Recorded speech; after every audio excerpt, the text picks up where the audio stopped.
Okay,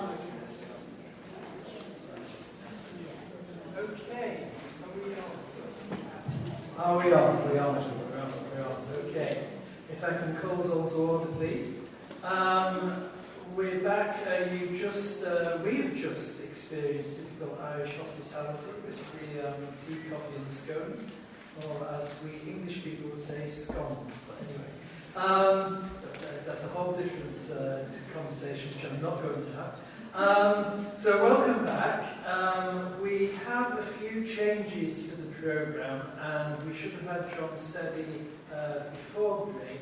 We're going to have Sandra Collins, who I'll introduce in a moment, and then we're going to have John Steady and the wonders of Skype, which we know works, and then we'll come back to some further changes, but I'll save those till later.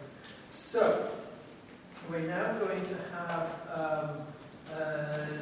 Dr. Sandra Collins, Director of the National Library of Ireland, and you'll see from the brochure, you'll see there's a very fulsome CV of Sandra's background and experience and qualifications, and there's a description of the talk in there as well.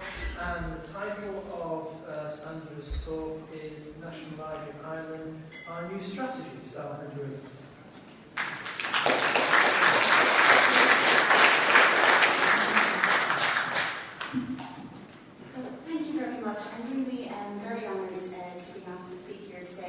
Delighted to be able to have the chance to talk about our new strategy. So we launched our new 5-year strategy in September, so it's very much hot off the press.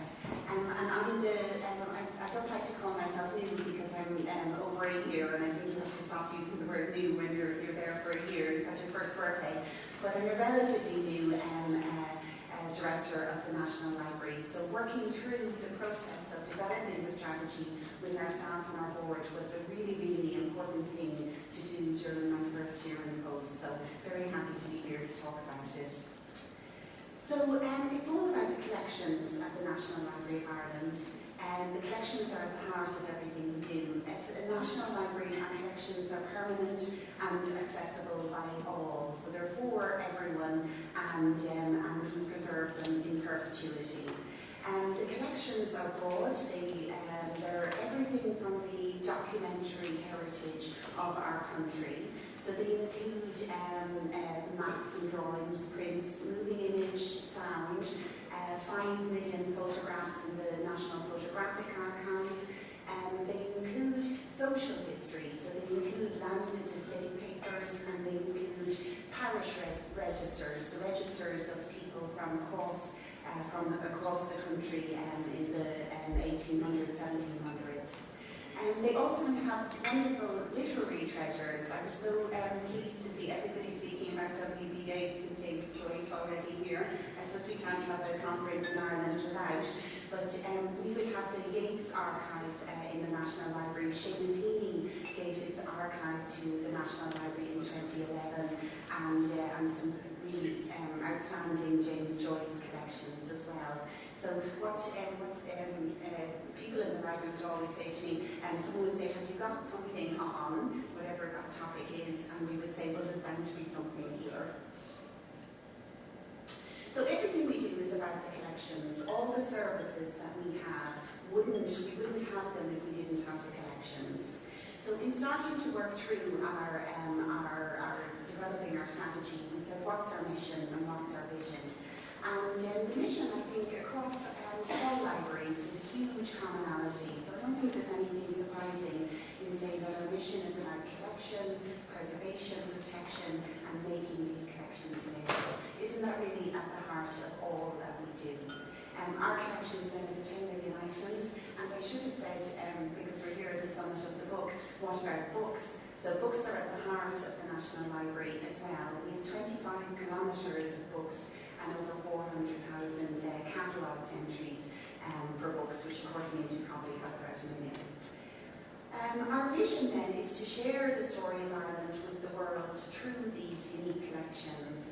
And I love the way we focus on memory and stories. They're very evocative, very emotional words to try to explain what we do. And stories, of course, is the thing that we really associate intrinsically with books. So that's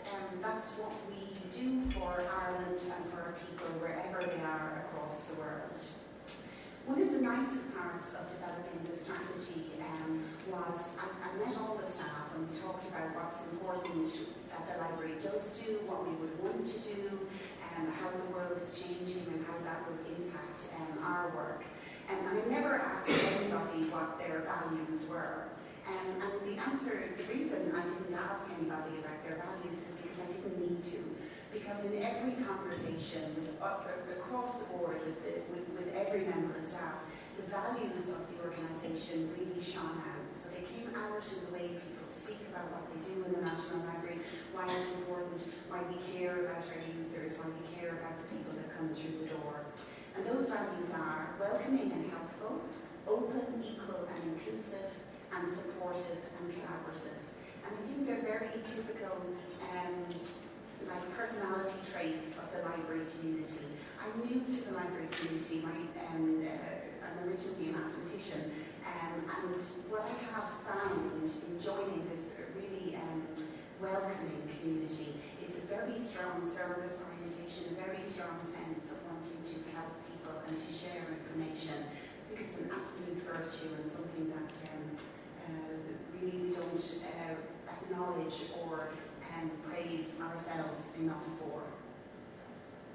So as we work through what is important in the National Library does and what should we be doing into the future, do we need to reconsider anything we do we need to evolve, do we need to change? I feel very fortunate to be speaking after Ishmael because that was such an inspiring talk and really sets the scene for how the library sector is looking at the future and what's facing us and how can we navigate our way through changing the way that digital and technology is changing, not just information, but really society itself. So our strategy is about our path to navigate through this changing world over the next 5 years. So we're putting all the ideas on the table, we're talking about all the things we do, we should do, we like to do, and really it comes down to 5 key principles or pillars. And I've drawn them as actual pillars because really beautiful building with a rotunda and pillars like this outside our front door. And once we'd settled on our 5 pillars, one of the things we wanted to do was to actually get them all on pillars outside the front door. So those 5 pillars are collect, protect, connect, innovate, and collaborate. So nothing there that you might not have guessed. I suppose collect, protect, and connect are very core of libraries across the world. But I suppose what a strategy does is, if your mission is fairly unchanged, and libraries go back centuries, so I mean, the library is a very long-term organisation, very long-term view, very long-term held values and way of working. So really, what do you do if you lay out a new strategy for 5 years? All you can do is pick the pieces that are the most important for this 5-year period. So often it's in the way you say it and the things that you don't say that you distinguish yourself from the other libraries and you say that this is what we're focusing on for these 5 years. So these are our 5 pillars for these 5 years. I'm going to talk through each of them, and I'm going to give an example. As I started to think, what would I want to say if I could talk about collect, what would I want to say about protect? I thought I could be here all day and I could be with a falling asleep long before I'm finished. So I'm holding myself to just one example that I hope kind of speaks to, the core of any one of those pillars. So if I would start with connect, this is W.B.Yeats' Nobel Medal, and we talked already about its amazing and really iconic poetry. We talked about Easter 1916, and in the National Library, so we have W.B.Yeats' library from his house, which is so interesting in itself because the collection of a library says so much about the person that collects it, aside from the actual content in the library. His manuscript, so what you can see if you work with the collections in the library is you can see the thought process as he works through the different revisions and he comes to finish the poem Easter 1916, all is changed utterly and a terrible beauty is born, which everybody, maybe every Irish person would recognise the words, but do you know how that was created? Do you want to share the journey of travelling through that? So connect, what we did under each of our pillars is we have some actions, and this is what we will be doing for the the next 5 years. And again, it really feeds off what we have been doing since we were established in 1877. So the first one is to fulfil our role as the natural home for collections that record the memory of Ireland and the diaspora. And that was really important to us. So it's everybody on the island, but it's our diaspora as well. Ireland has a very strong diaspora. The number of population is 5 to 6 million, but our diaspora swells to maybe 70 million. So the memory of Ireland outside of the very boundary of this island is really important to us. And we wanted to build on the research and educational strengths of our unique collections and evolve our collecting practices to include new and diverse forms of content. So we collect every day in the library. That's a part of how we grow our collections and how we recognise what's happening in the world around us.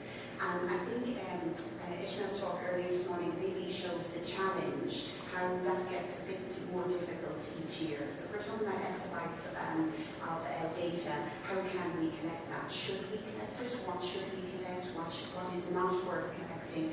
There's really very fundamental questions for libraries around that. So I thought I would talk through an example of that to show you how we are dealing with that in 2016. So our president of the Limerick IT already spoke about this being a really important year for Ireland. So it's the centenary of the declaration of our proclamation of our republic. Ireland is a republic. It wasn't achieved in 1916, but it certainly started a process that led us to where we are now. It's been, I think, a really fabulous year for us. It has worked so well because it has involved the people of Ireland in the conversation. So the remember, reflect, reimagine, and everybody involved. And it has, I have not seen a county that has not played a very unique, a real contribution to this programme of commemoration. Now, for us, that's a challenge because we want to capture the commemoration.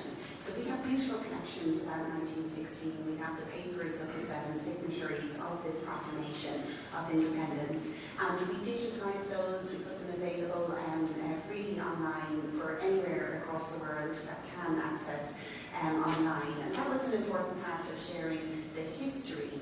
But we equally want to capture the way people are speaking about 2016, so the contemporary memory. So what does that look like? So this is what we are collecting for 2016. So we have the brochures, the pamphlets, the invitations, the ephemera from across the country. So every county has something special and unique that they wanted to celebrate about our 100-year birthday, and we want to collect all that material as a memory of 2016. All the Irish newspapers and supplements and the Irish books and monographs related to 1916. So the National Library has the entire newspaper collection, regional and national, from across the country, and that's an ongoing, a very substantial task to continue to collect the newspapers. But the newspapers was a big source of conversation around commemoration in 2016.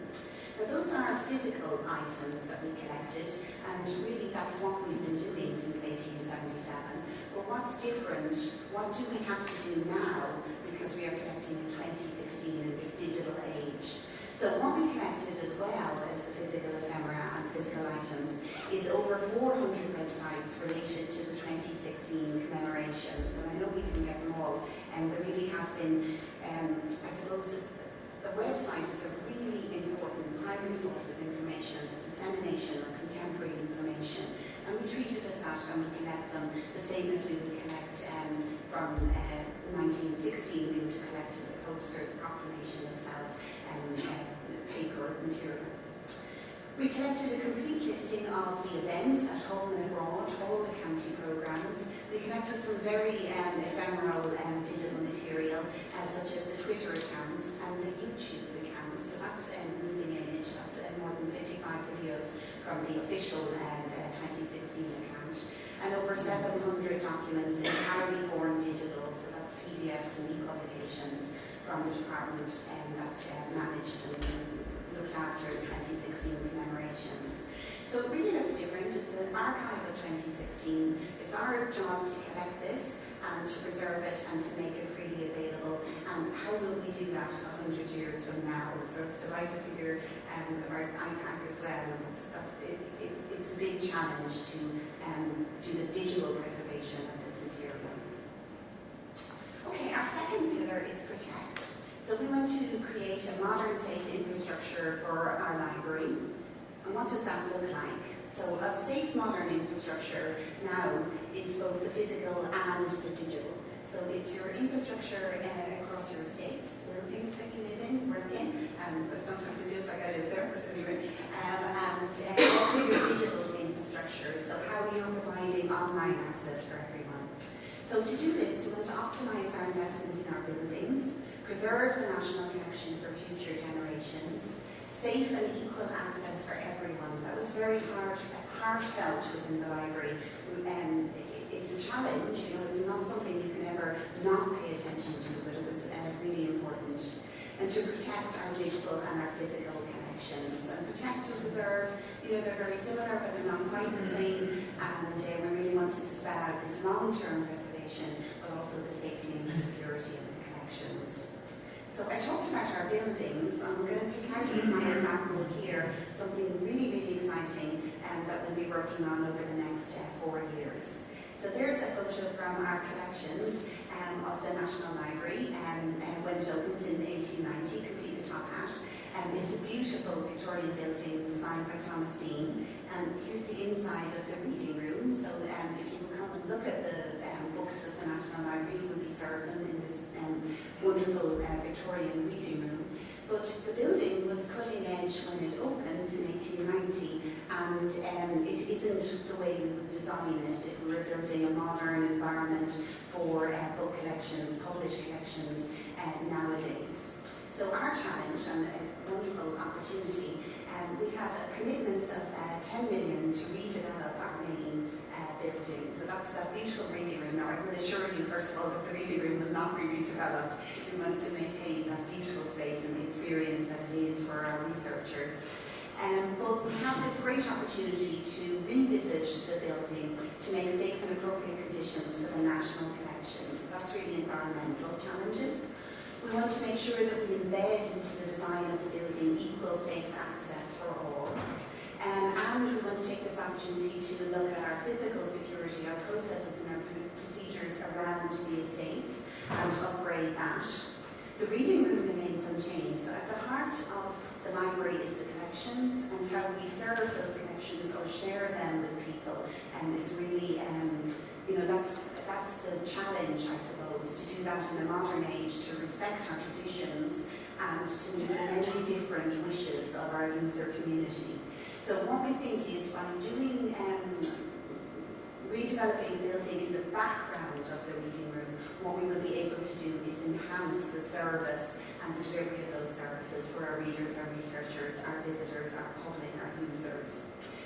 So an enhanced visitor experience for everyone, and that starts in 2017. So I'm really looking forward to it in a very, very scared, nervous way. Then our third pillar is to connect. So we want to inspire all our users however they wish to engage. So I think the democratization of access is really at the heart of this pillar. So we recognize that people want to engage in different ways. We want to serve all the users and meet their expectations as best as we can. And how do we get into a dialogue to understand how people want to access the collections and how best can we do that? So our actions then are to be a welcoming destination for everyone, and that's really to continue the tradition of welcoming the National Library, to develop services and connections that reach out across Ireland. And this was really flagged by the board of the National Library, that we must always remember that we're the National Library, we are not the Dublin Library, we are not the Kildare Street Library, and it's our duty to reach out across the full country and engage in many different ways that we can do that. So that's something for us to continue to work on over the next 5 years. To grow our number of online visits and to increase the number of people visiting and working in our buildings. And indeed, the number of people working in our buildings, to increase that number would be most welcome. It's been a tough few years in Ireland. I'm sure there's nobody here who has hasn't been touched by it either personally or professionally.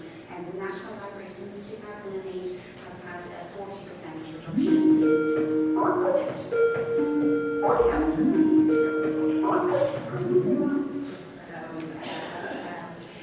So we've seen some very severe cuts across the organisation over the last few years.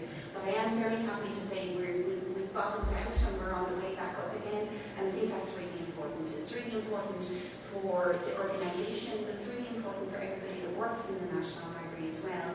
Because it's hard to stay optimistic when you see things reducing around you. It's hard to understand your value when you don't see that in the national narrative, I suppose. So I think the investment in the library now is really most welcome and really important for what it says about what libraries mean. So on the Connect side, I thought I would pick out, since we already mentioned Geneva, what's going to be a really exciting project for us in 2018. That's Geneva son, Mickey. Geneva died in 2013. But he had donated his archive to the National Library in 2011. And what he had said was that he wanted to share this archive with the country, and he would be happy to have it, as an exhibition. But what he didn't want to do was to push out W.B. Yeats, which is really our flagship exhibition on Kildare Street. I think we have found a way to put these two great poets and Nobel laureates side by side. That's our Minister for Arts and Heritage, and that is the Richie Boucher, the Director of the Bank of Ireland, and they are both the sponsors of the space that we will be doing the exhibition in. So this is a major exhibition celebrating Genesi's life and work called Listen Now Again, one of his own lines. It'll open in the Bank of Ireland in College Green in 2018. And what we hope to do with this is to engage countrywide with all the schools across the country and get children, as part of the learning programme, to engage with this, their heritage, their poetic heritage, and really an icon of Irish writing and Irish generosity. And we're expecting around 20,000 visitors per annum, so we couldn't have done this in our space in Kildare Street. So the opportunity to work in the old Irish Parliament building was a really wonderful opportunity to arose. So that's about Connect, which is how do people want to engage with the collections, and one way that people do is through curated exhibitions. Now, innovate. I guess we're all trying to innovate. It's an ongoing thing as the world changes around us. Innovate can be to jump ahead, but it can also be just to fit in, to immerse yourself into what's happening in the world around you.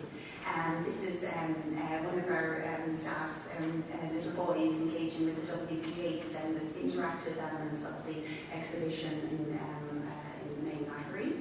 And what we have set ourselves here, the goal is to become a leader in digital collecting and delivery over these 5 years. So our actions here are to digitise our rich and unique resources for the decade of commemorations as part of an ongoing online access programme. So we got a great start. It was really a lot of work, but a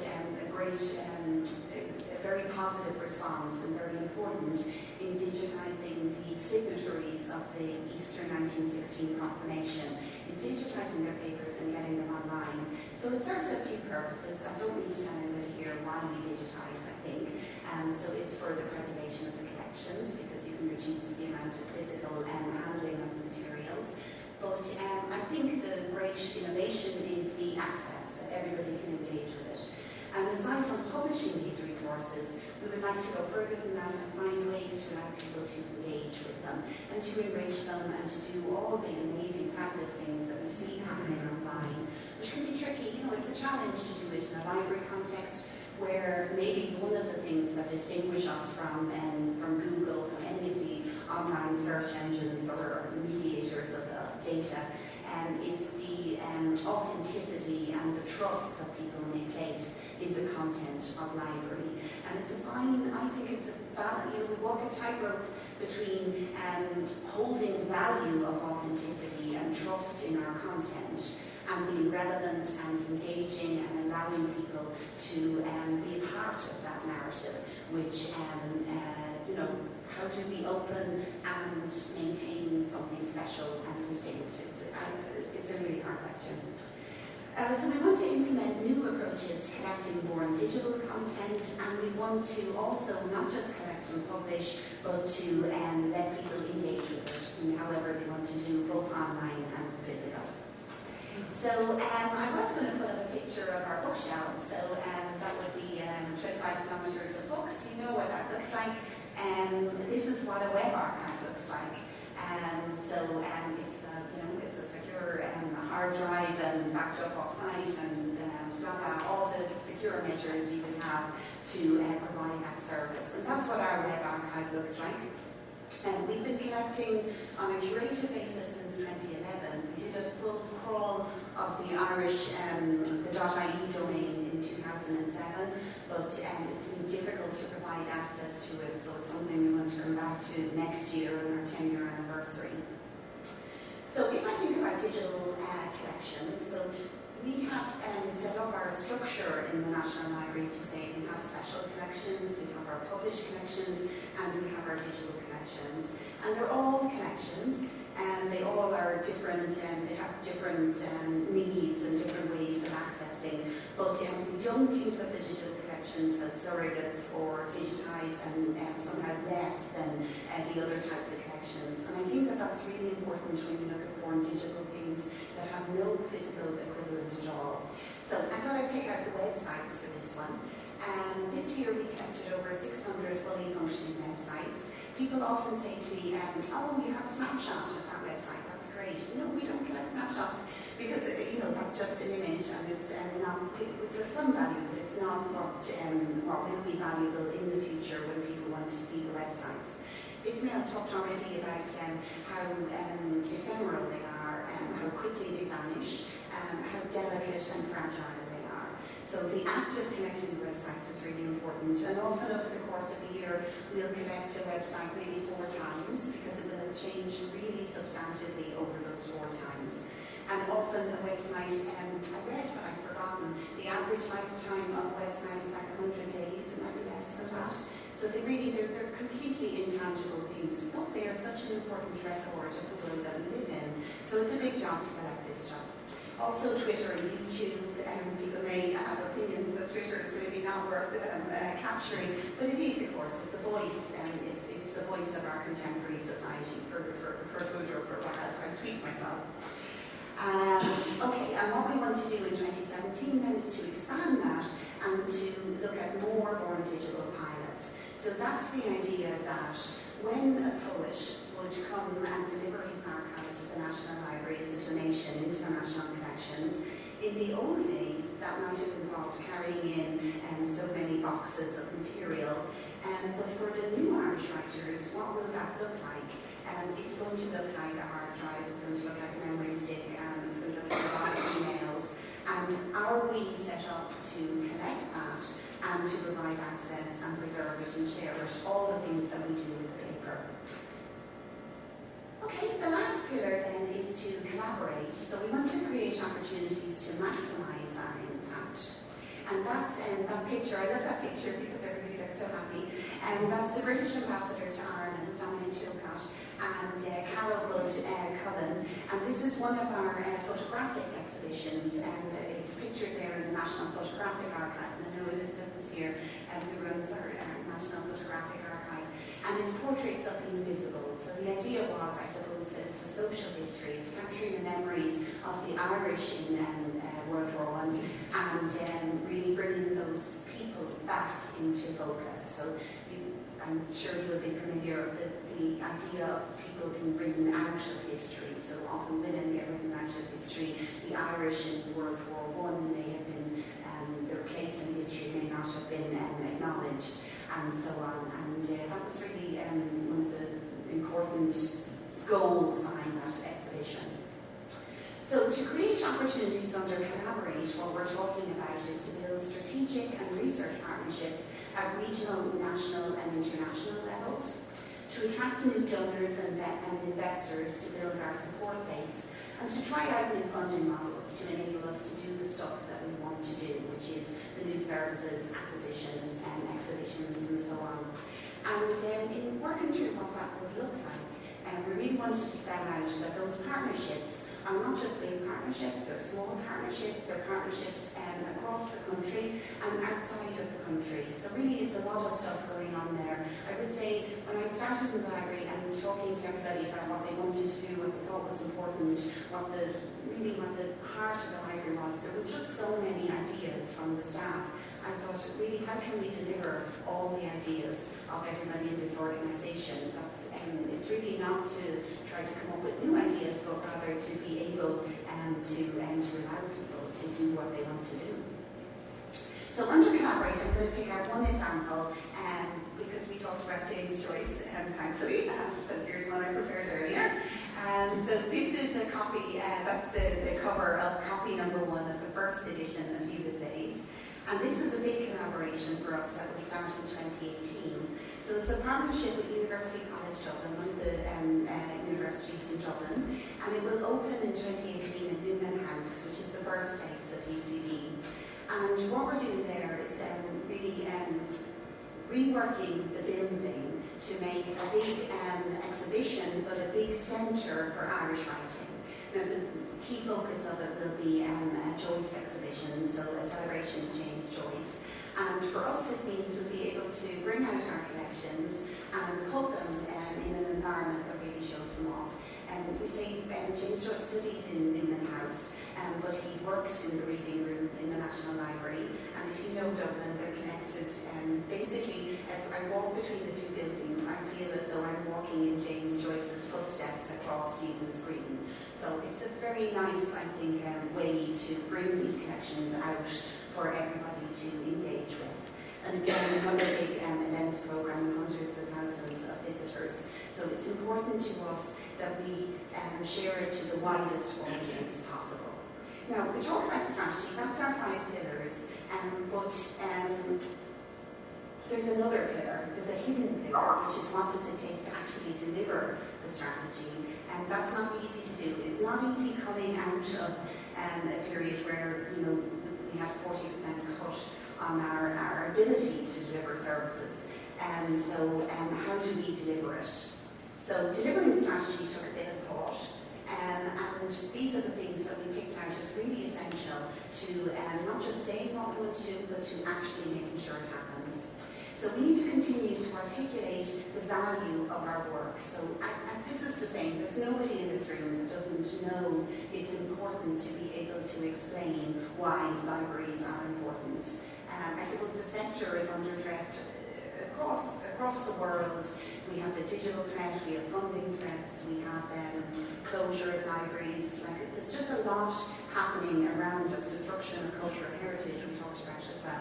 So there's a lot happening about us, and it's incumbent on everybody in this room to speak to the importance of the work that we do. So for us specifically, we want to ensure that we're a public organisation with public funding. We don't ever want that to change. We do need to justify and really speak about the value that returns to the public. And then it's about efficiencies and innovative approaches, and I guess everybody is struggling with that at the moment. And the thing that I think is very important is the place that our staff have in this. So we have a wonderful tradition of welcome in the library. We have some very expert, skilled staff, but how can we invest in our staff to help them to deliver the services to the public and people rely on and wish for. And then we want to play it out in the public. So again, as a public organisation, we publish the strategy, we publish our progress against the strategy, and I think what happens is sometimes strategies get old, a bit updated, and so each year we're going to come back and look at that again and make sure that it remains fit.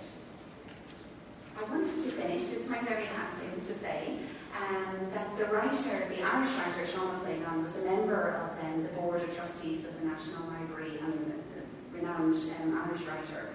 And I wanted to come back to the idea of the book, since we're here at the summit of the book. He spoke of the two-way dynamic that it should be at the heart of everything a library does. So what Hahn-Weinert said is, what's important about a library is not just the books that come into it, but rather it's the creativity and the learning that come out of it.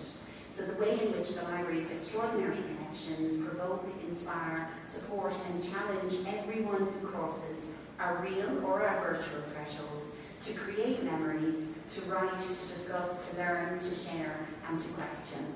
And I thought I really wanted, I don't think I can top that, so I wanted that to be the last words I would share with you. Thank you.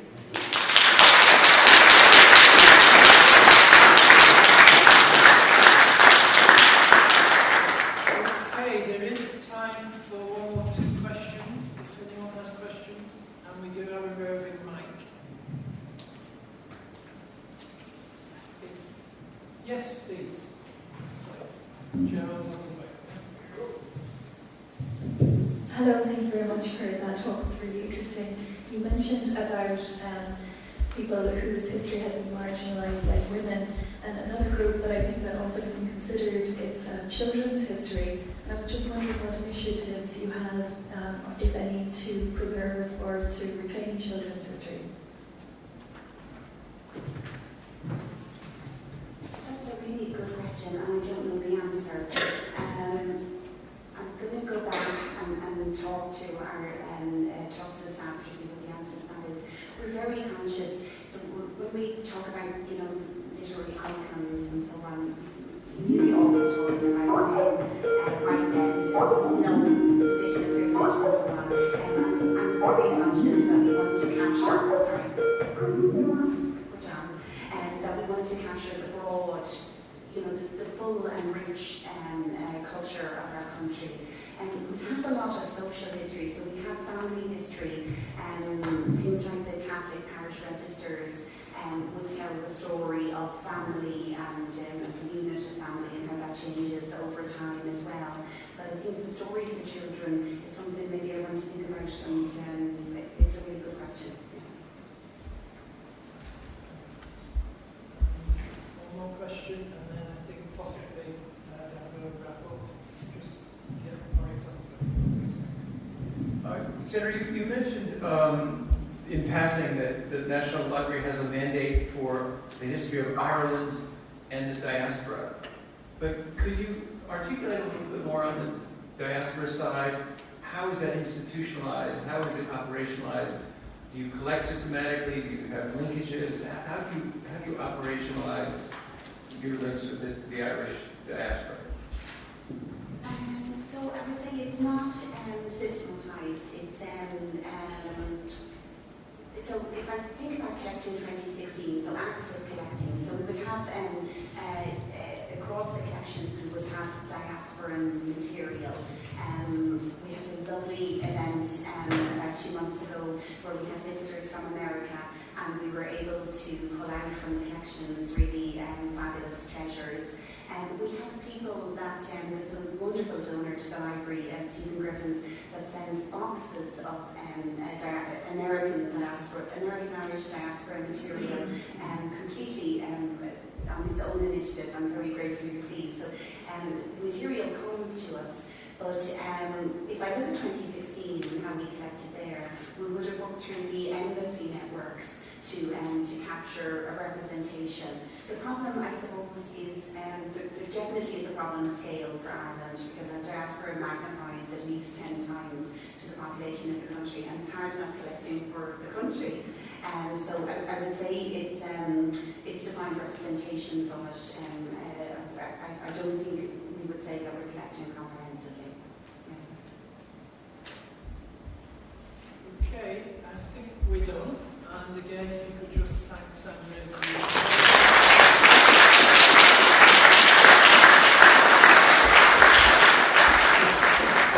Now this is where the IT takes over, and our magician is going to get online through the wonders of Skype.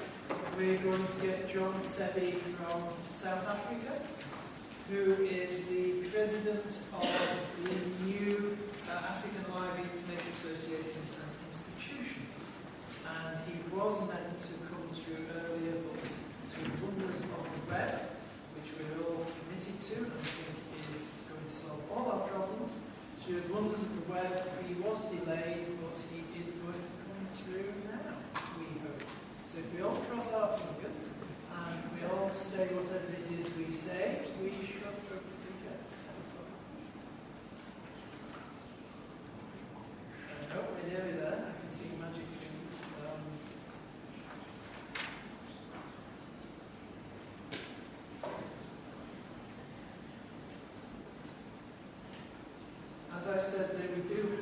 the changes. We've just had to move some speakers, one of the speakers from this afternoon couldn't speak this morning, and then we're going to have one of the speakers from this morning going to be speaking this afternoon. All the country, yeah? And there are physical people in physical rooms, so we don't have to depend on the numbers of virtual technology, which I'm sure will be with us here very shortly.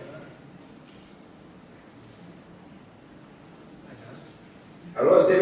Good to hear from you again. I'm just going to put you up on the big screen now. Thank you.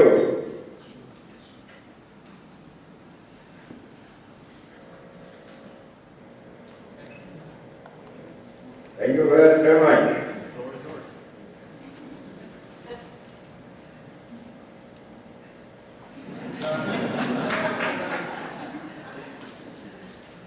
Thank you very much and good afternoon. I would like to take this opportunity to greet you all, and especially to thank the U.S. Library of Congress. I know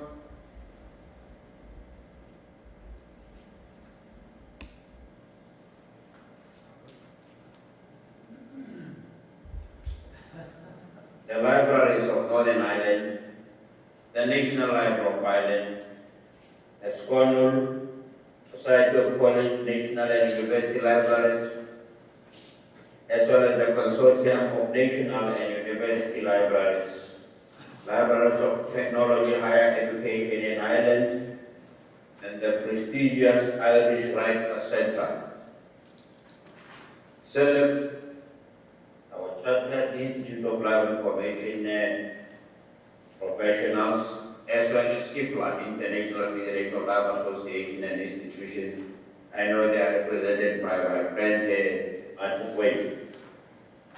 I would also like to like the Limerick Institute of Technology and the Limerick City County and Council.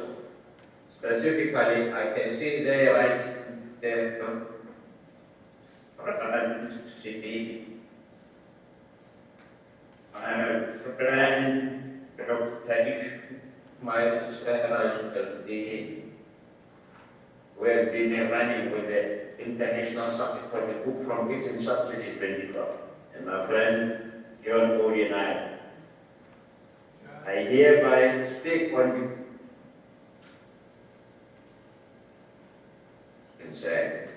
commonly known as Africa. At this prestigious occasion, the 5th International Summit of the Book. Greetings and warmest regards. We are an African Continental Library Association for the development of library information services in Africa, and we are dedicated to support Africa's development agenda.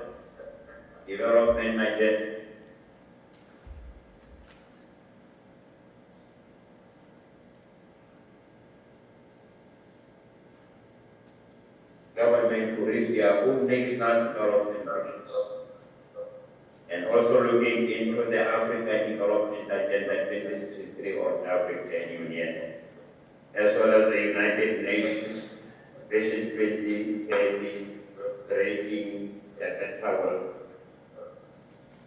We have been just formally established in 2018 and had our first conference last year in Ghana.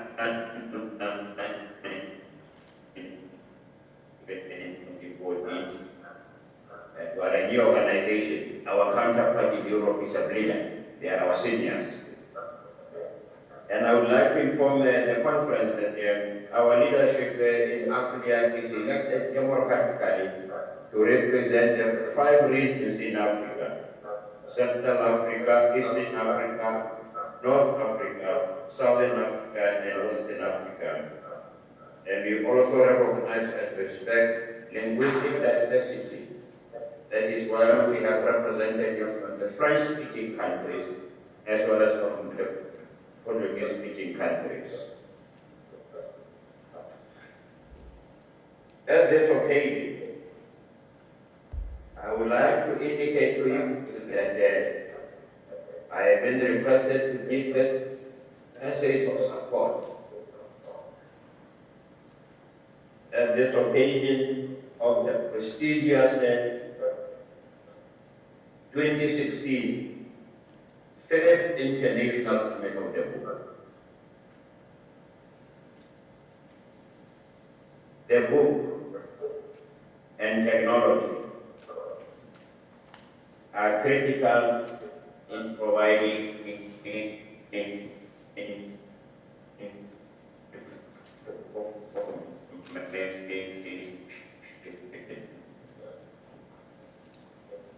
in whatever format the book is make information accessible to as many as people as possible throughout the world. That is why colleagues in your discussions, maybe one or so will mention the issue of copyright regimes, which would be such that they do not in any way hamper access to information. People living with visual disability should be such that they are not disadvantaged because of their visual impairment. That is why at the conference, in my wishes, I would like to hear maybe anyone raising an issue of rectifying the Marrakesh Treaty, which will make information available even to the visually impaired. And I would also like to mention that utilize technology. We must not forget our physically impaired people to also get access to information. Our colleague who actually initiated the International Summit of the Book, the former National Lifelong Community, Dr. James Bellington, indicated that the book and then the utilization of technology in transmitting information from the book in any other format is aiding memory. It is heritage to enhance and facilitate our development as human creatures. Amongst other things, to ensure that we are more creative and innovative in all our activities. At this center, words are what we have. I know where the quote comes from, but I won't mention it here. The time is very short. The book, history, knowledge, and technology. Words are powerful tools. Through words, we communicate concepts, ideas, and messages. And these words are communicated either orally, verbally, or through writing. And in the context of this summit, they derive meaning from a historical context. My message to you is to encourage all of you, and to motivate you in your discussions to be bold, robust,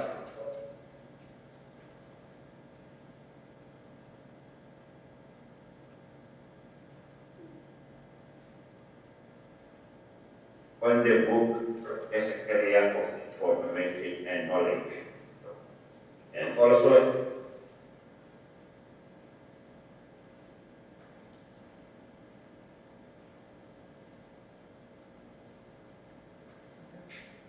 through the course of history,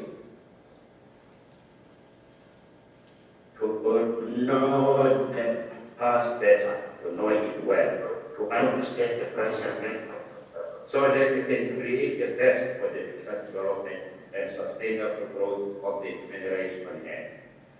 Because through the book, we transmit knowledge, and through knowledge and information, we can create better individuals, better persons, better societies, better communities. We can create better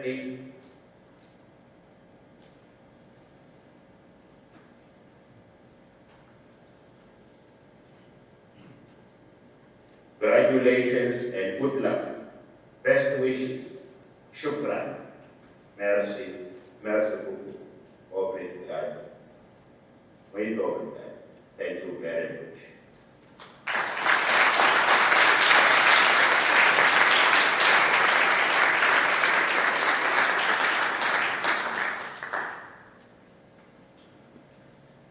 On behalf of everybody here, I would just say thank you to our speaker. Hello, Thank you John. very much. Can you see me, Thank John?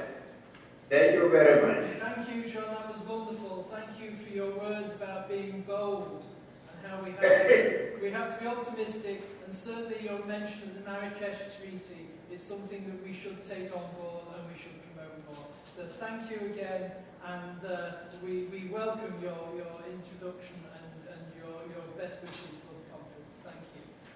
Thank you very much.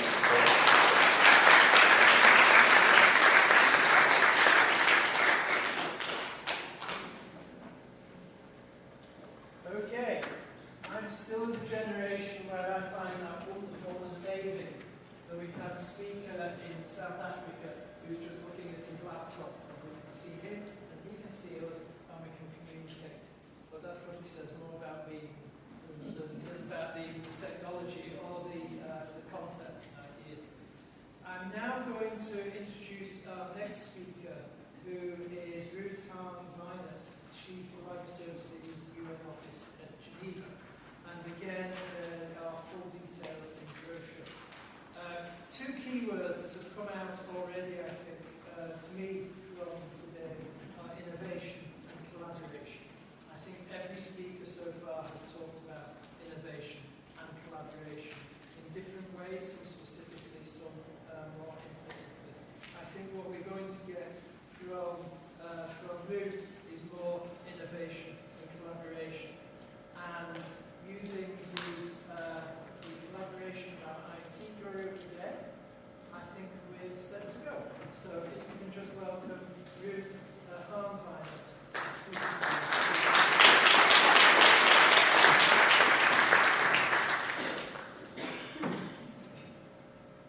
Well, good morning, everyone.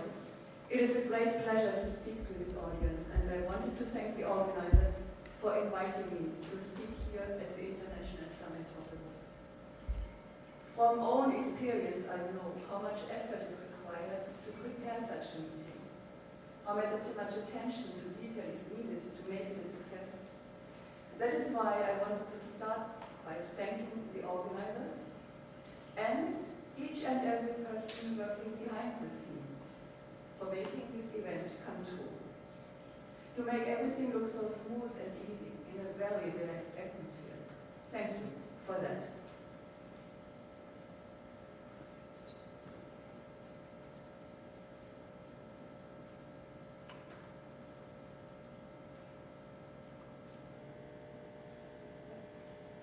A good library should always be at the center of any sound international development. This is a quote from Secretary General Dag Hammarskjöld, dating back to 1961. Much has changed since Dag Hammarskjöld has written these lines, but his message is as valid today as it was 55 years ago. A good library should always be at the center of any sound international development. Our discussions today take place in context of global insecurity, but also, more fortunately, in a context of enhanced focus on education.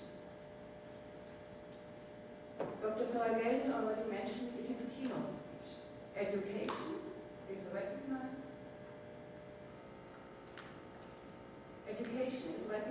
as an essential underpinning of progress.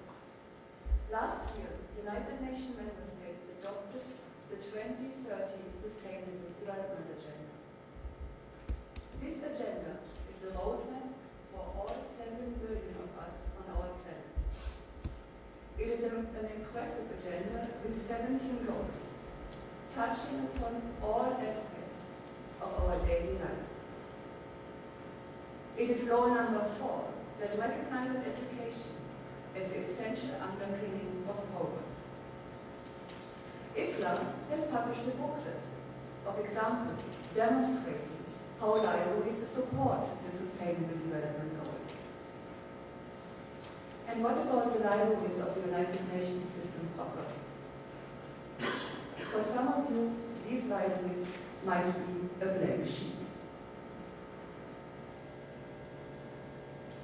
That is why I will brief you on the system of the United Nations Secretariat Libraries, attempts for reform, and a more pragmatic, resource-oriented action plan.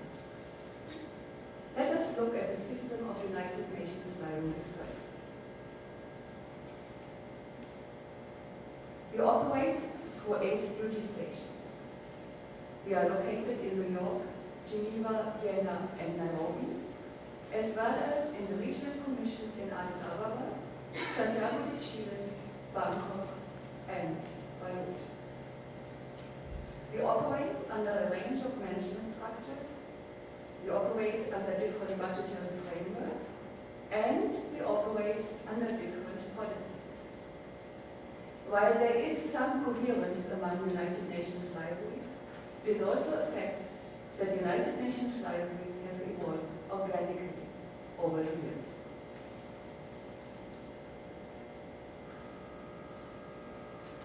The UN Secretariat has always been conscientious of the need to look into the management of United Nations libraries, and several reports pinpoint the lack of integrated management, coherence, and duplication of efforts.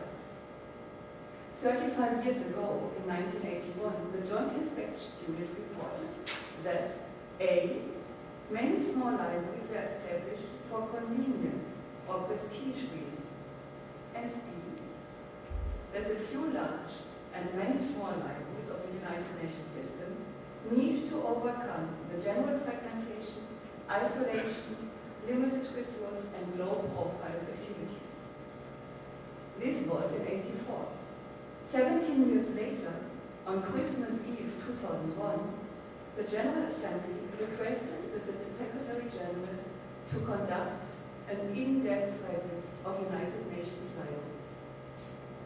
2 years later, the Secretary General submitted his report to the General Assembly, informing that a steering committee for the modernization and integrated management of UN libraries had been established. 1 year later, the Office of Internal Oversight reviewed the steering committee and concluded that this committee could be entrusted with the preparation of a new library policy. To cut a long story short, over the past 35 years, the General Assembly has been looking periodically into the management of UN libraries. Today, 8 libraries operate overlapping services, resulting in higher overall costs and lower effectiveness. Now, Sandra mentioned it already. It is very difficult to work together on the national level. Imagine the challenges you encounter when working on the international level. No one in the United Nations system questions that, as enshrined in Article 19 of the Universal Declaration of Human Rights, each individual has the right to seek, receive, and impart information through any media and regardless of frontiers. However, we are all human, following our vested interests. Building consensus and accommodating competing interests in compromise requires trust. And trust is built over time, when different stakeholders are brought together in a meaningful process of exchange. And believe me, building trust is a very, very slow process. We must be willing to take a look at what works and to take a look at what does not work. And most importantly, we must be willing to change our behavior.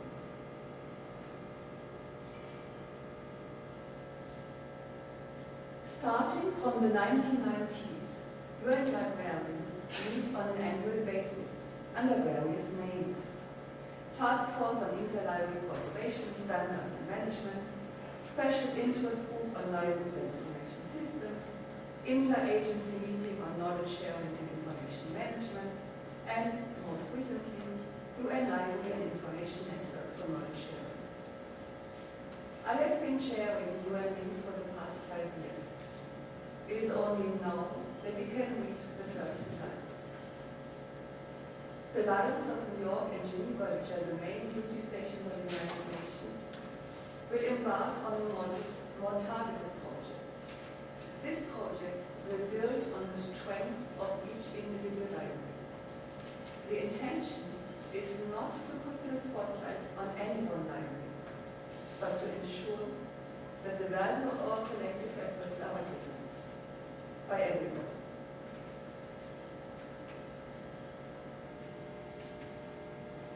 In practical terms, the project positions the library at New York as the home for the new digital repository of the United Nations, and the library at Geneva as the house for paper collections of UN parliamentary, external, and, equally important, the League of Nations archives. As of next year, it is the UN Library at New York that will manage and provide access to the parliamentary records in digital format. And here is why. It is New York that is mandated to provide to UN staff and delegates the information needed in the execution of their work. A major focus of the New York Library's activities is to provide access to UN documentation through the creation of metadata and to preserve this documentation for digitization. The United Nations Library at New York will implement a new digital repository. This repository will be used to collect, manage, preserve, and disseminate parliamentary records in digital form. Let us now cross the ocean and look at the library at Geneva. As of next year, it is the Library of the United Nations at Geneva that will steward and provide continuous public access to the rich heritage of paper collections. And here is why. It is the United Nations Library at Geneva that is mandated A, to provide general information for users from the Secretariat, permanent missions, and, most importantly, the academic world. It is the UN Library at Geneva that is mandated B, to acquire and preserve library materials and United Nations documentation, and it is the UN Library in Geneva that C, is mandated to preserve and provide research facilities for accessing materials of the League of Nations archives. Geneva has a proven record of consolidating paper collections. As of 2014, we manage not only our own collections, but also the collections of the United Nations High Commissioner for Refugees, the collections of the Economic Commission for Europe, the collections of the UN Conference on Trade and Development, and the collections of the Office for Disarmament. We possess the storage facilities required to further consolidate collections, and we provide the IT infrastructure to manage the information pool of this magnitude. In summary, stewarding the rich paper collections of UN libraries in Geneva will ensure ownership, preservation, and access. Most importantly, it will put the rich heritage collections to public use, as it is the Geneva Library that is mandated to be open to the public, and it is the only library in the UN system.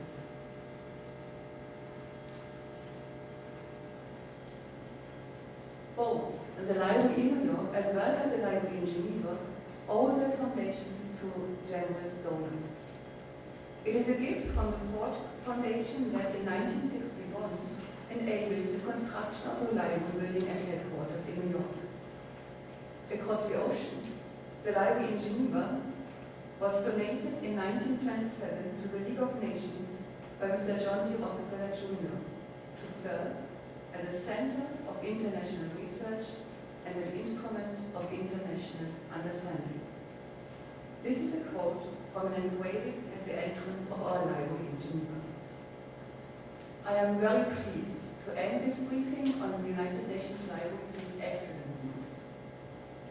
Secretary Secretary General Ban Ki-moon recognized a $5 million donation from the government of Qatar for the digitization of part of the United Nations documentation. And across the ocean, in Geneva, an anonymous donor contributed $25 million for the digitization of the League of Nations archives. There is probably no greater ambition than to perpetuate our rich and historically important collection. Providing a digital home for this material is of the same historic proportion as the Ford Foundation and Rockefeller's donation for the construction of a physical home 90 years ago.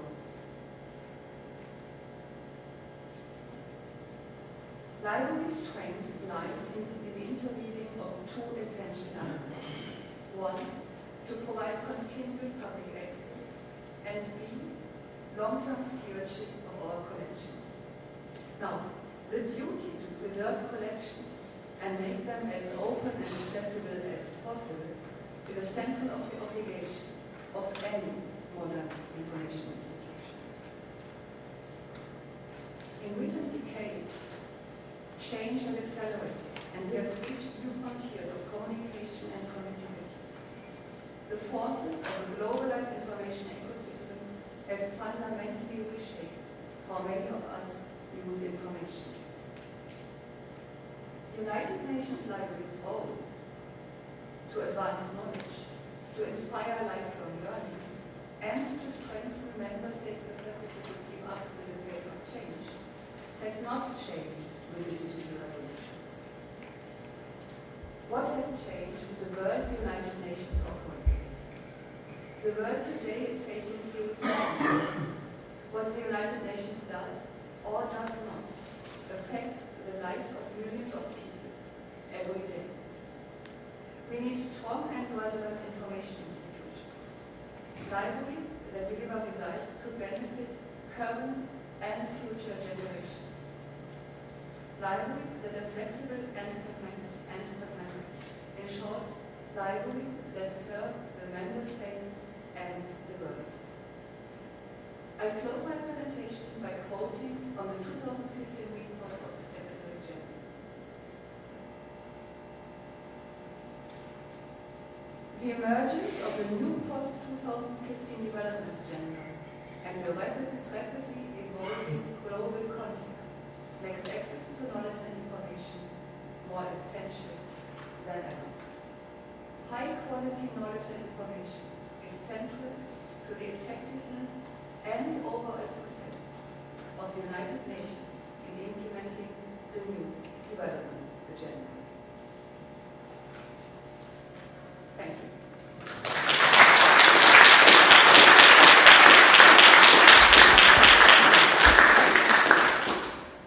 We have time for one or two questions.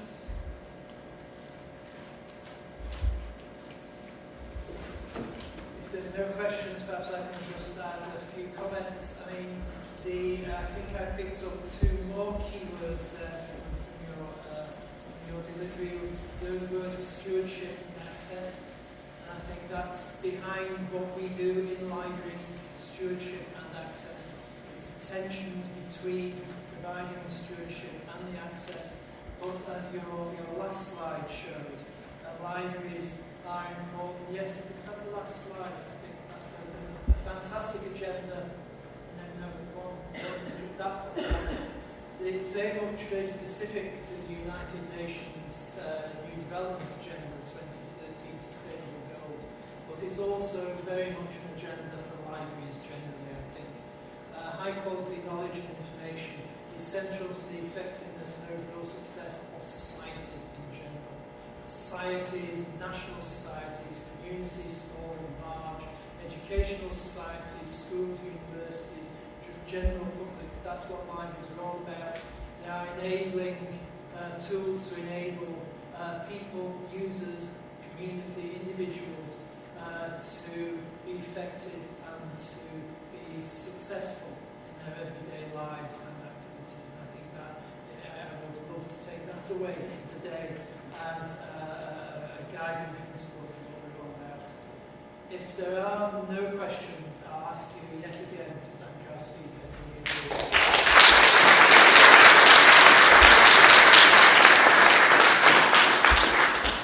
I'm now going to welcome George Gumet, if you'd like to come to the stage.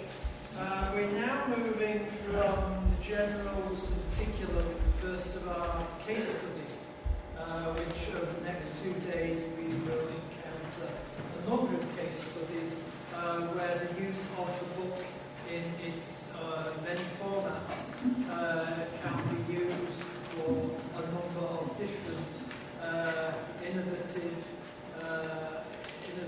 ways to develop whatever agenda it is that we have. George Gumet, I read that George Gumet is from Monmouth University Library, and naively I thought this was in Wales.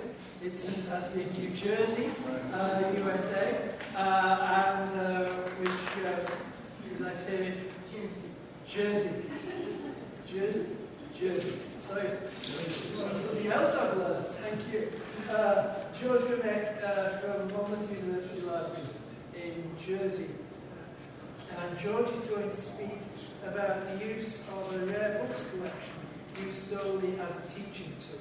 As someone who works in education, higher education, I'm fascinated by the case study we're going to hear, and I hope to learn a lot from the case study on how in my own institution we can use rare books as a teaching tool for our students in different ways. So thank you very much, George. Thank you. Thank you very much for having me.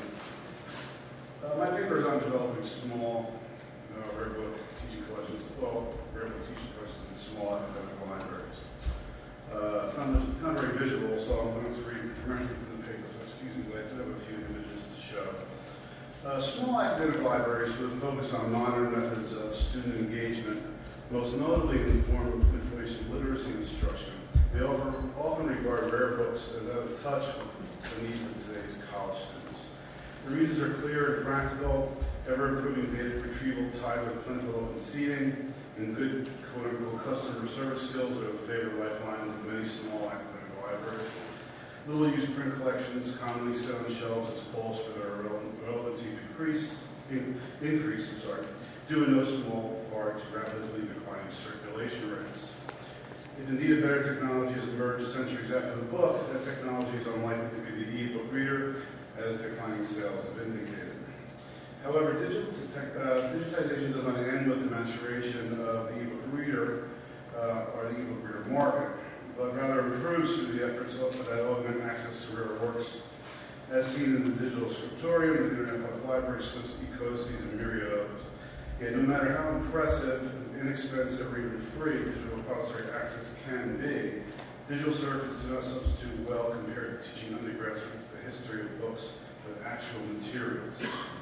Indeed, rare works of any sort do exist within many small academic libraries, but they're often ignored in hidden collections or stashed away in out-of-the-way shelving or in room closets in the information literacy-based focused library where floor space is limited and what's more too precious a territory to give up to those who believe the book's future is in doubt.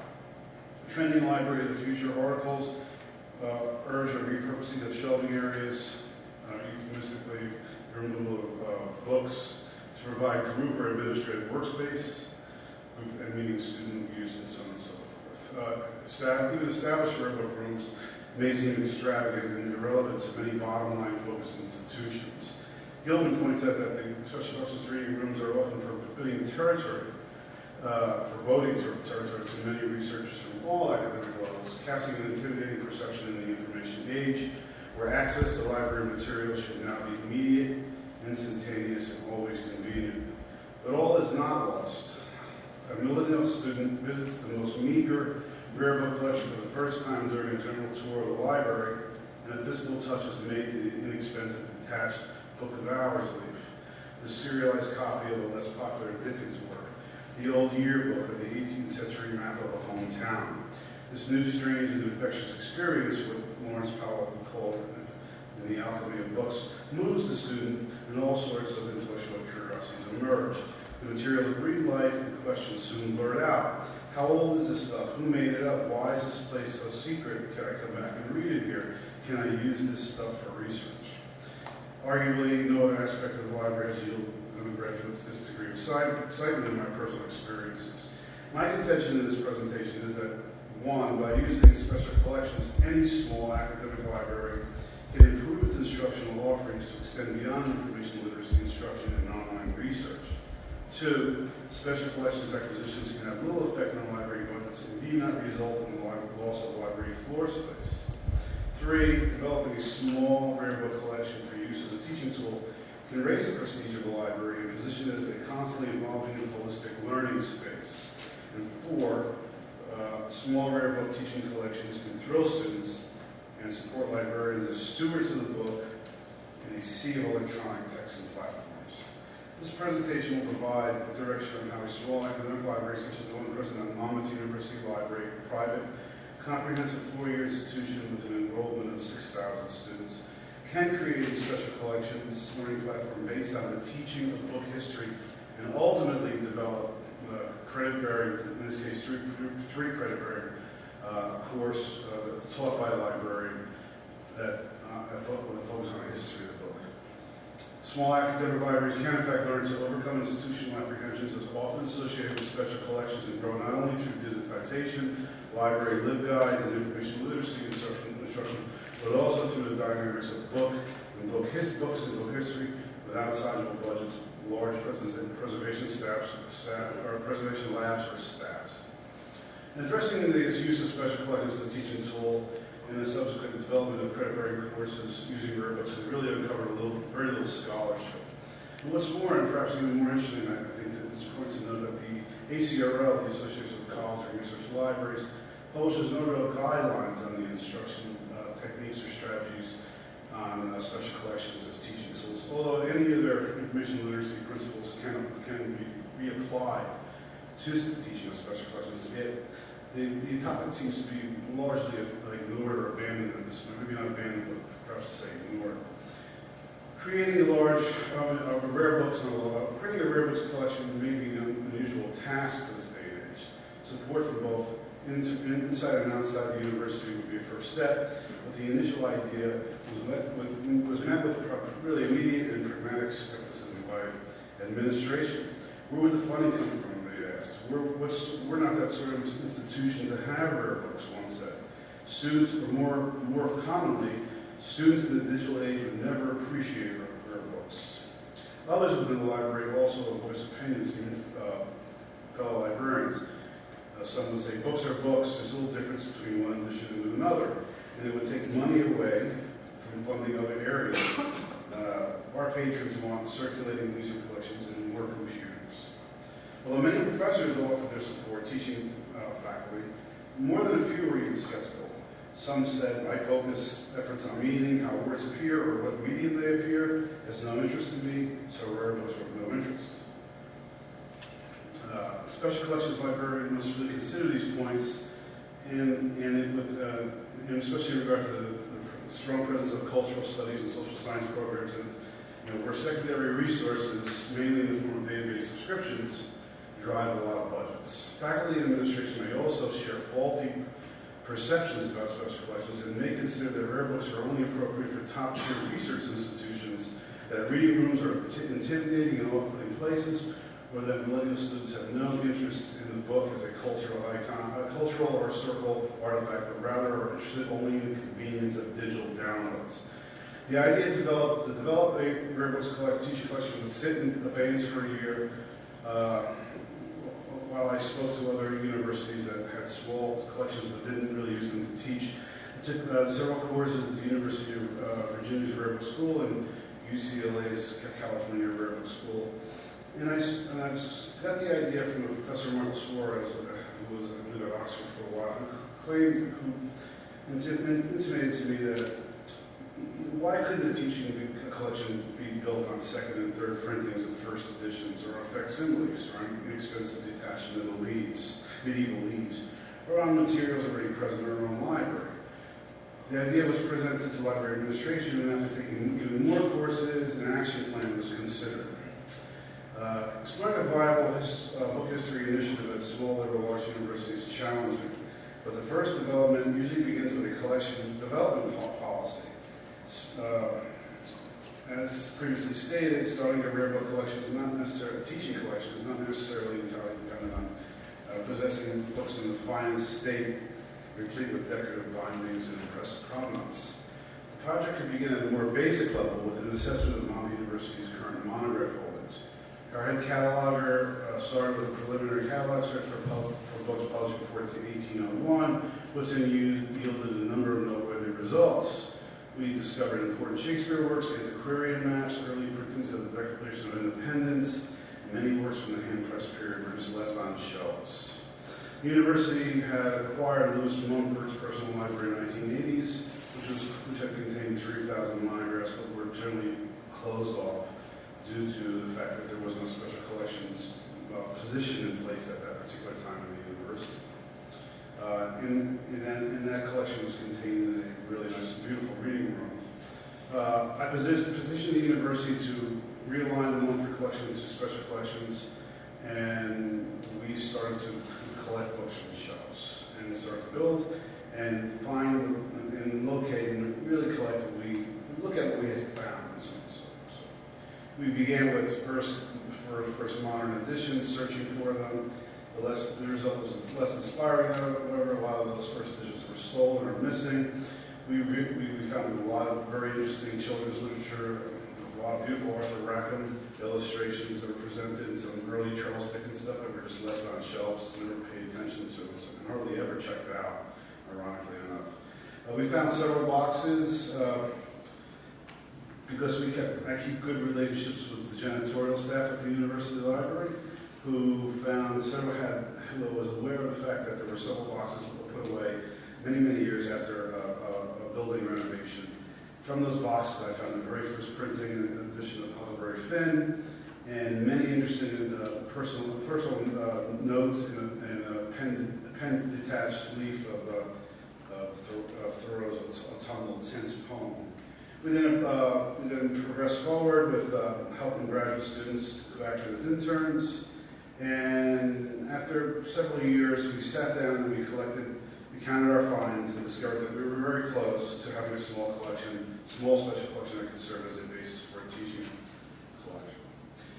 Contact was made with the University Department chairperson in the hope that permission would be granted to offer a presentation of the rare books we had discovered over the last several years. Faculty members were surprised to be shown first editions pulled from circulating shelves and broom closets. Several faculty members were so impressed that they agreed to write letters to the library dean to support continued efforts. Our dean offered then an acquisitions budget, and the promise of greater funding if more students could be brought into the library for research. Attending the New York Antiquarian Book Fair and building relationships with several rare book dealers resulted in many relatively inexpensive acquisitions, lots of detached medieval leaves, works on Blake, and many others. After about 4 years, we had about 5,000 monographs with the Mumford combined, and we decided to try. The university then, at that point, decided to try to consider moving forward with perhaps even larger ideas planned for the collection. So, and then other people started to donate other things. Some kind professor donated a 1541 Aldine Homer, and many other works that really came our way. Walkthroughs and special collections were offered whenever an opportunity emerged, most notably on new faculty orientation days and on parent-student tours. We even used library's Facebook page and Twitter accounts to spread the word of presentations, journal tours, and requests for student news. The university's student-run newspapers conducted interviews resulting in articles that featured the collection. Outreach also included contact with the university publications department so that professional photographers could post their work on the university library website. Finding aids were created using our first special collections library LibGuide. Class visits were made outside the library to make presentations were made outside the library across campus to promote what was happening. As the collection reached a level of legitimacy, the idea of developing a rare books library, no matter how small, was still centered on the hope that it should be used as a library teaching tool. And although the collection was undeniably growing, it would clearly never rival those at a large research institution. After careful consideration, I decided to begin with one-off, one-shot instruction sessions, a common practice borrowed from information literacy instruction that typically limits student engagement to 75-minute overviews. Special collections librarians at large and well-established institutions may disregard the one-off session as too general, but initial experience of mine proved otherwise. It turned out that the one-off session is an effective way for our small academic library to get the all-important message out to the academic community that special collections do indeed exist in the library. Perhaps a more valid concern about one-shot presentations is that professors often desire librarians to cover an overwhelming amount of history in one class. Rather than waiting for interest to develop, I asked teaching faculty, primarily through well-timed emails just a few weeks prior to the start of the semester, to bring their classes to a variety of sessions.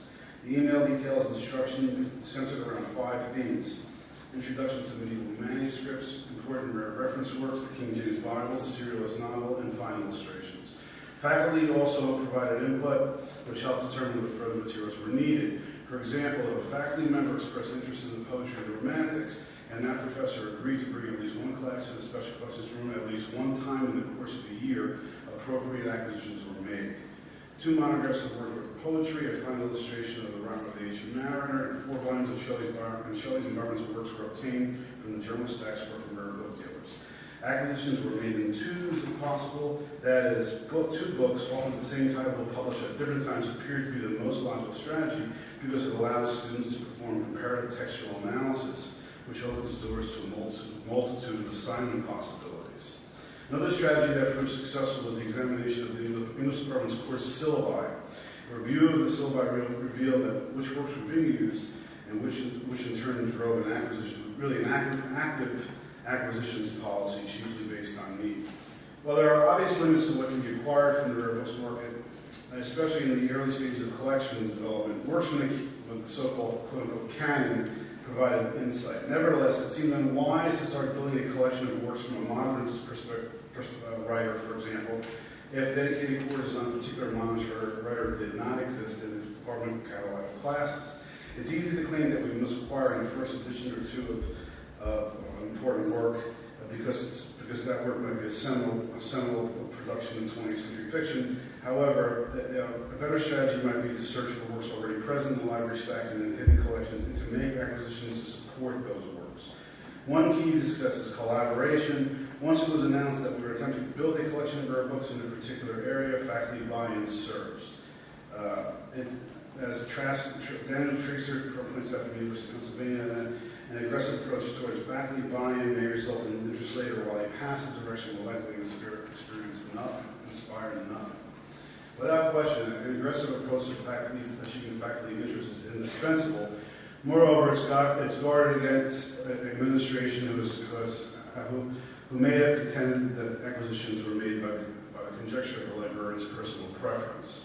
In the first semester, a medieval studies professor expressed interest in manuscripts. After getting her commitment to bring classes to special collections, purchases of inexpensive books of hours leaves, along with leaves from Salters, breviaries, and so on and so forth, would prove advantageous. Students would then issue magnifying glasses to examine script styles, parchment development, and illumination. The first semester also afforded 2 visits from the English department chair, who requested a class talk on Johnson, Diderot, and the King James Bible.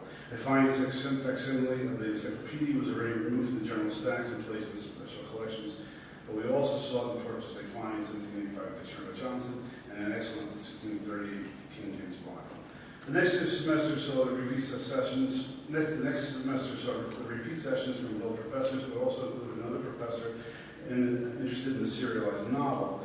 For the first visit, a serialized Dickens, The Mystery of Edwin Drood, was acquired from a London book dealer for $1,200 US dollars. And students could then examine how advertising and serialized novels help drive the purchase of works by titans such as Dickens.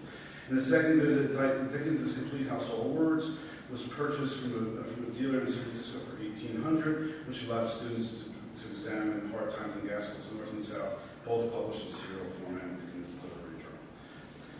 2 faculty members from the art department asked if a presentation could be conducted on woodcuts and engravings, and therefore we acquired 2 session funables, leaves and then several woodcuts, and then we bought a printing press, Kelsey tabletop printing press in the art department, purchased typeset from eBay and a composing stick and other things and so on and so forth. And we took surveys to assess our effectiveness, and we were pleased and informed of the promise of positive results, and strong results from anybody who's basically used the collection or come into the work room to learn. So after just about 4 semesters, we had about 400 students come in. Professors began asking for more tailored instruction sessions, such as the presentation of the creation of books of hours, the impact of movable type, and the printing press and censorship. Works by Livingston and Stanley were also acquired for about $1,200 a piece, and whose additions, including fine Victorian maps, to satisfy the needs of an English professor, who then asked their students to chart the progress of Victorian plunder and Conrad's art of darkness, and also would like to work on a further project involving the digital humanities. Another session involved the use of woodcut illustrations in Wuthering Heights. Students were assigned 2 sets of illustrations copied from the first edition of the novel, and were then asked to consider how these illustrations helped to develop certain themes, motives, or moods present in Bronte's texts. All of these one-off sessions grew in specificity. It became apparent that the excellent finds and careful purchases that have been made over the past few years facilitated the use of the collection as a teaching tool, albeit in a tertiary way. While a sustained effort to promote one-off sessions would likely generate further interest, the larger aspiration would be to use our small rare book collection as a teaching tool in a credit-bearing undergraduate course developed potentially by a librarian taught in the library's special collections reading room. The library is structured under the school's academic affairs division has no library school, and it cannot develop a credit-bearing course on its own. Therefore, I contacted the English department chair and asked about the potential of planning or considering such a move, and the idea was met with a strong degree of support by many people who had already contributed or had attended sessions in the rare book room. It took about a year to produce the course, and I had to pass it through many committees, and it was eventually sits under the English department under the first year seminar section, but it has been running for about 6 years, and it's usually filled. It's running this week, as a matter of fact. The course began with an examination of the early codex, the early forms of writing from scrolls into the codex, and then we moved off to the Vulgate, to Insular period, and then from beyond, and then well into Gutenberg, the Shakespeare, the Enlightenment, Victorian era, the American, the Enlightenment, and the Industrial book. And I put up the syllabus, well, it's kind of glad. I put up a section of the, I want to show you both models of the syllabus. So I can show you this at the end of the presentation, but here's essentially the model of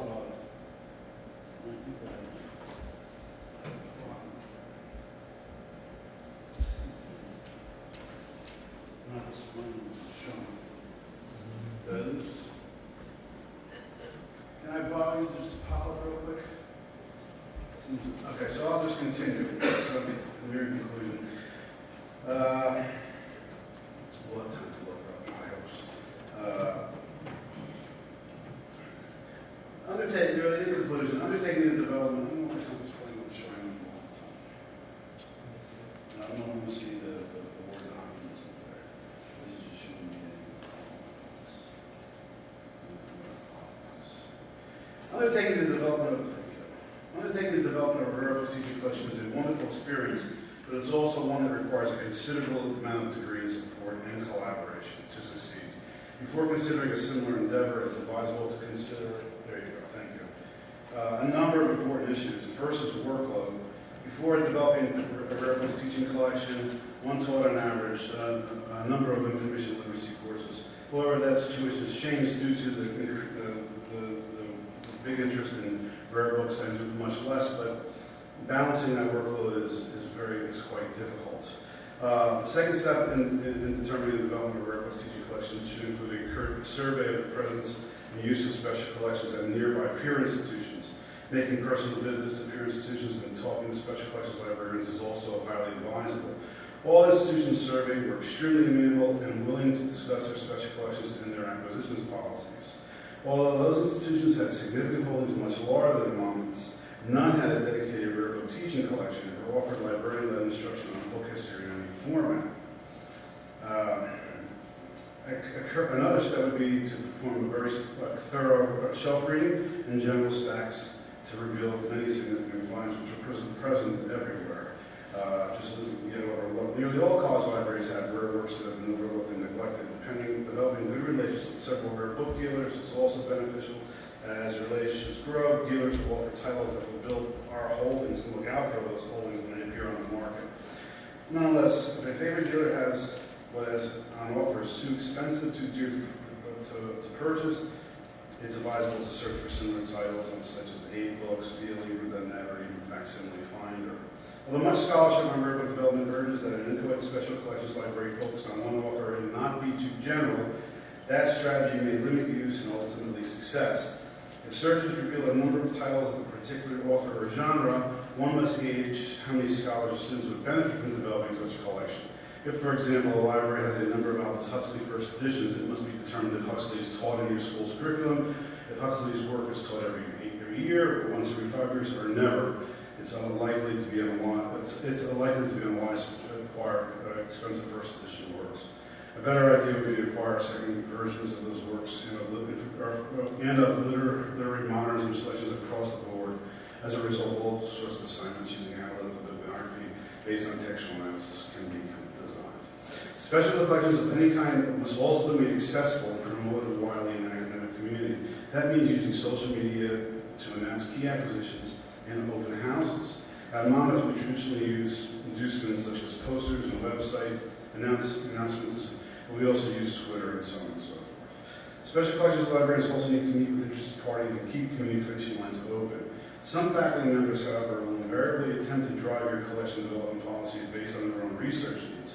While social success may be gathered from those relationships, a special collections librarian needs to assume leadership and assess how much use those personal research needs will yield. If development in a particular area will bring student research in from different programs, the benefits could be sizable. Acquiring detached manual leads, for example, would likely attract students of medieval literature as well as those from art, religion, and communication programs. The return on investment at Monmouth has been the most profitable. The growth of the special collections teaching collection, as well as the continued success of the Story of the Book course, has influenced faculty members to consider the importance of rare books as teaching tools.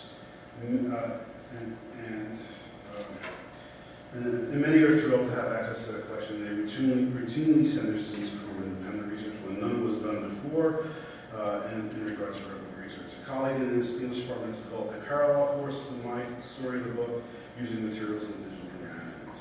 Other English faculty have redesigned parts of their syllabi calendars in order to take advantage of special collections. Faculty who used to teach Milton, Dante, and Blake have a new degree interest in the acquisitions made in those areas. Faculty in the art departments, art and communications departments who have in the past rarely sent students to the library for instruction now bring in full classes to learn about letterpress, printing press, typeset, and other printing technologies. Plans in the long term include to develop a senior seminar and so on and so forth. In conclusion, the aim of this presentation has been to demonstrate how librarians within a small academic library can develop a small special collection and even teach book history without large budgets, preservation labs, or expensive digital repositories that expand their instructional offerings beyond the dynamics of information literacy. Bibliographic instruction can indeed flourish using a century-old disruptive technology still found on most library shelves, the book, and engage millennial students with hands-on experience that entertain, delight, and inspire. After all, the book has always been a coalescence of intentions. We should also remember that collaboration is a coalition of intentions. Collaborating to develop small book teaching collections and teaching book history preserve our culture and our past, and they afford librarians expanded teaching opportunities from which our students are more than pleased to learn. Thank you.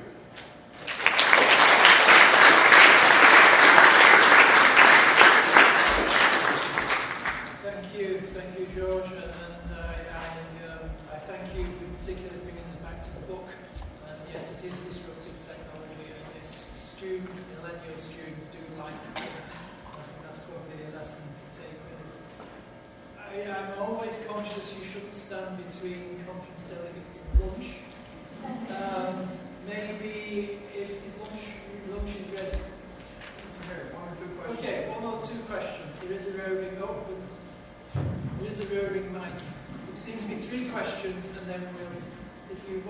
at the back, Corey, and we'll move forward. And then we'll move forward today. Oh. I'm interested in the relationship between special collections and reading, as distinct from looking at a beautiful artifact.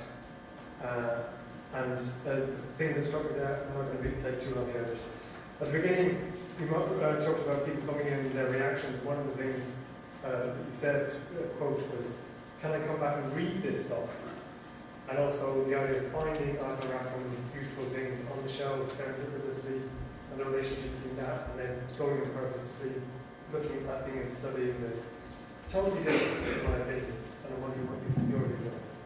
The initial attraction is to wow them with nice things, like the signed Virginia Woolf, for example, in purple ink, or an interesting of that sort.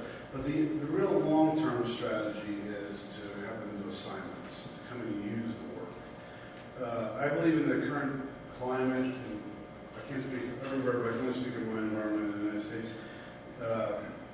You must have them return for assignments to use the materials, and that includes reading and analysis. Otherwise, you'll have a collection that's like window dressing. And I don't mean to deprecate. It's not an attack on rare book collections and many fine institutions, but we don't present the idea that our materials should be behind glass. They should be accessible. And if somebody wants to use them, an appointment should be made. And of course, it's protected in a nice environment. We do allow them to handle and physically use the materials, and we expect them to use. That's the difference between developing a rare books collection or a rare books teaching collection. So reading is very important, and having work. And what's really hard for me now is trying to work with the professors to develop assignments, because they have no time. They like to. They're big on it in August or July, but in October they seem to run out of gas. You know what I mean? I have to try to find ways, innovative ways, to try to make that happen.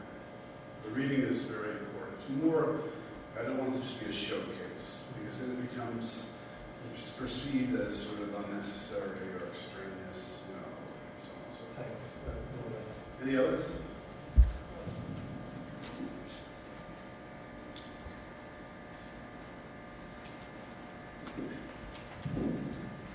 Thank you very much. That was a very interesting paper. And I just wanted to ask, in terms of, it seems you've had a lot of success bringing people into special collections, for example, in the library. But have you actually used special collections in the classroom? So have you actually taken material and gone to a lecture hall, for example, and tried to integrate it in that way? Or is it just that people come to you? Well, so that's a two-part question. I can consider it in two parts. So I have the course, this is called The Story of the Book.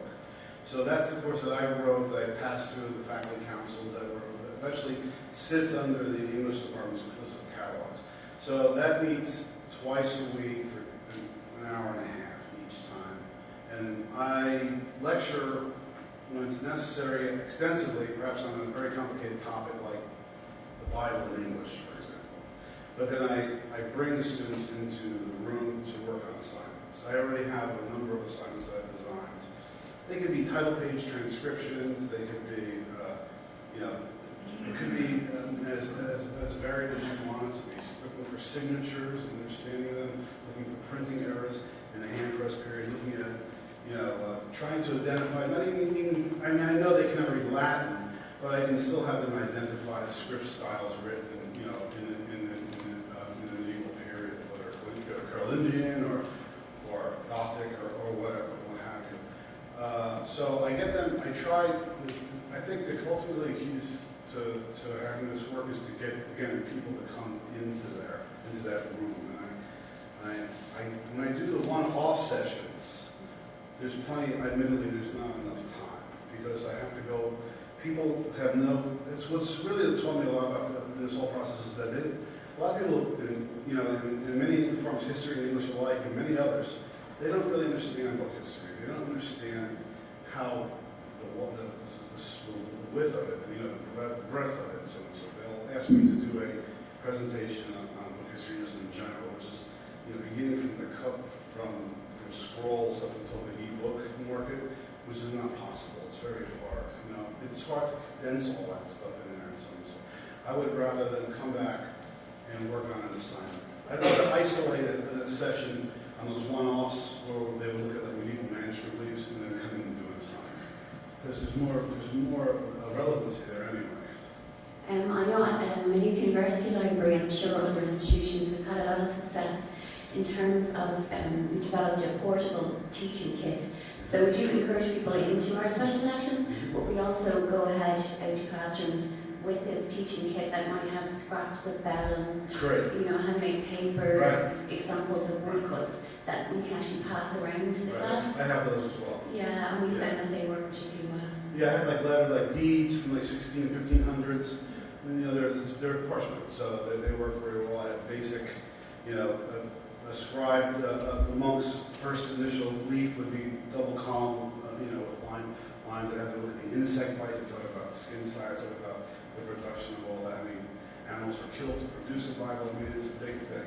Probably the most thrilling for most is either the medieval manuscripts or just the book on vellum. The amount of animals that are slaughtered or killed in monasteries. To keep alive generally as well. Life was brutal back then, and short. So they're very fascinated by it. And they don't have any clue obviously about the Bible. I think that there's one Bible that really draws from. There isn't such. There's no ideal copy, Shakespeare or otherwise. Other questions? Okay. Thank you. Thank you very much.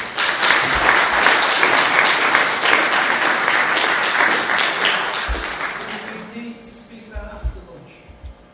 Yeah, there's two options. There is the roundtable discussion folks, which is actually just taking place next door.